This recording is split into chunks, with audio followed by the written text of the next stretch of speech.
Mr. Popper's Penguins, chapters 12 and 13. Chapter 12, More Mouths to Feed. So the next day, Mr. Popper called an engineer and had a large freezing plant installed in the cellar and took Captain Cook and Greta down there to live. Then he had the furnace taken out and moved upstairs into the living room.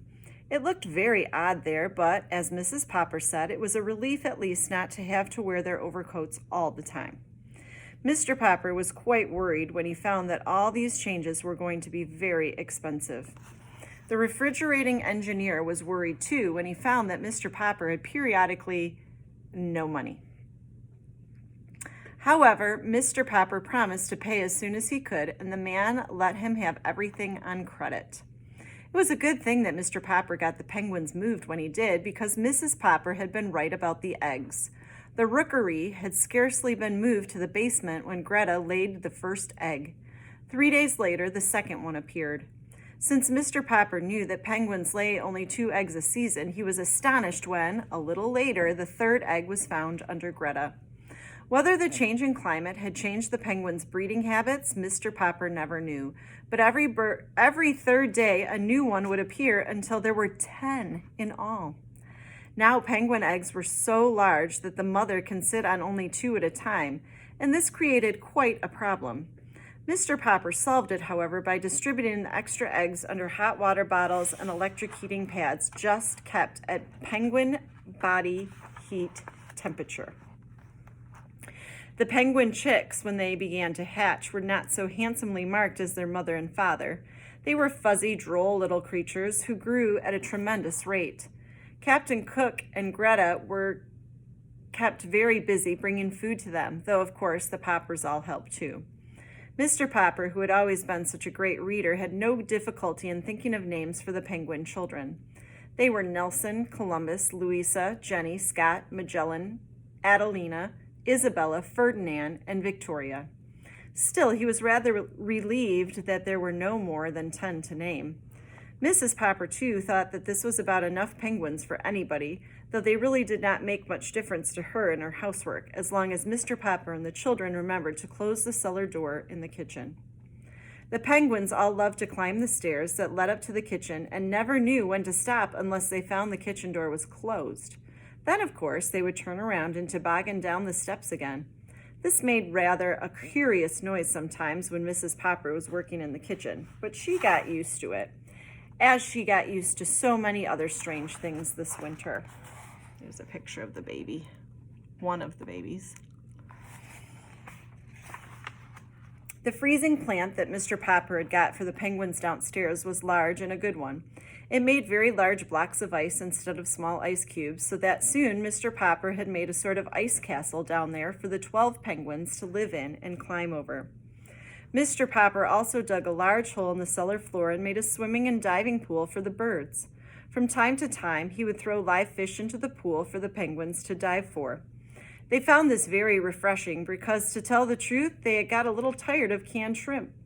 The live fish were especially ordered and were brought all the way from the coast in tank cars and glass boxes to 432 Proudfoot Avenue. Unfortunately, they were quite expensive also. It was nice that there were so many penguins because when 2 of them, usually Nelson and Columbus, got into a fight and began to spar at each other with their flippers, the 10 other penguins would all crowd around to watch the fight and make encouraging remarks. This made a very interesting little scene. Mr. Popper also flooded a part of the cellar floor for an ice rink, and here the penguins often drilled like a sort of army, in fantastic marching movements and parades around the ice. The penguin Louisa seems especially fond of leading these marching drills. It was quite a sight to see them. After Mr. Popper had the idea of training Louisa to hold a small American flag in her beak while she proudly led the solemn parades. Janie and Bill would often bring their little friends home from school with them, and they would all go down and watch the penguins for hours. At night, instead of sitting and reading and smoking his pipe in the living room, as he had done before, Mr. Popper would put on his overcoat and take his things downstairs. There he would sit and read, with his mittens on, looking up from time to time to see what his pets were doing. He often thought about the cold, distant regions in which the little creatures really belonged. Often, too, he thought how different his life had been before the penguins had come to keep him occupied. It was January now, and already he dreaded to think of the time when spring would come and he would have to leave them all day and go back to painting houses. Chapter 13, Money Worries. There came a night, however, when Mrs. Popper, having put the children to bed, stopped Mr. Popper on his way to the cellar. "Papa," she said, "I must talk to you. Come and sit down." "Yes, my love," said Mr. Popper. "What is on your mind?" "Papa," said Mrs. Popper, "I'm glad to see you having such a nice vacation, and I must say that it's been easier than usual to keep the place tidy with you down in the basement all the time. But, Papa, what are we to do for money?" "What is the trouble?" asked Mr. Popper. "Well, of course, the penguins have to eat, but have you any idea what the bill for all those live fish are? I'm sure I don't know how we're ever going to pay for them. And the engineer who put in the basement freezing plant keeps ringing the doorbell and asking for his money." "Is our money all gone?" asked Mr. Popper quietly. "Practically all. Of course, when it's all gone, maybe we could eat the 12 penguins for a while." "Oh, no, Mama," said Mr. Popper. "You don't mean that." "Well, I don't suppose I really would enjoy eating them, especially Greta and Isabella," said Mrs. Popper. It would break the children's hearts, too," said Mr. Popper. He sat there thoughtfully for quite a while. "I have an idea, Mama," he said at last.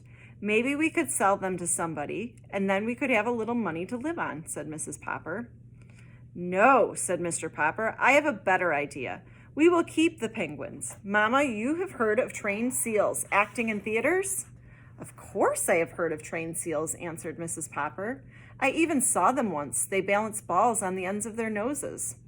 "Very well then," said Mr. Popper. "If there can be trained dogs and trained seals, why can't there be trained penguins?"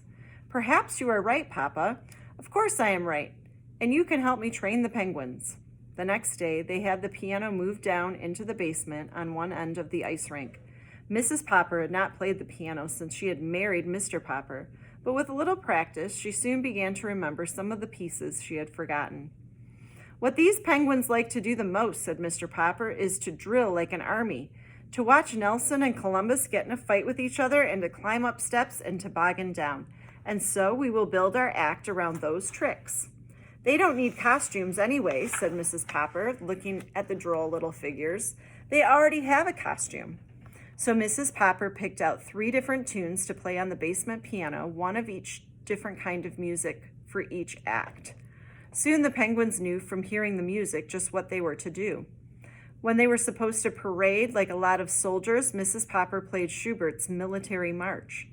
When Nelson and Columbus were to fight each other with their flippers, Mrs. Popper played the Merry Widow Waltz.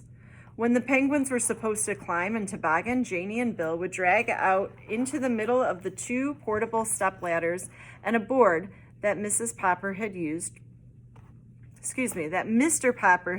when he had been decorating houses.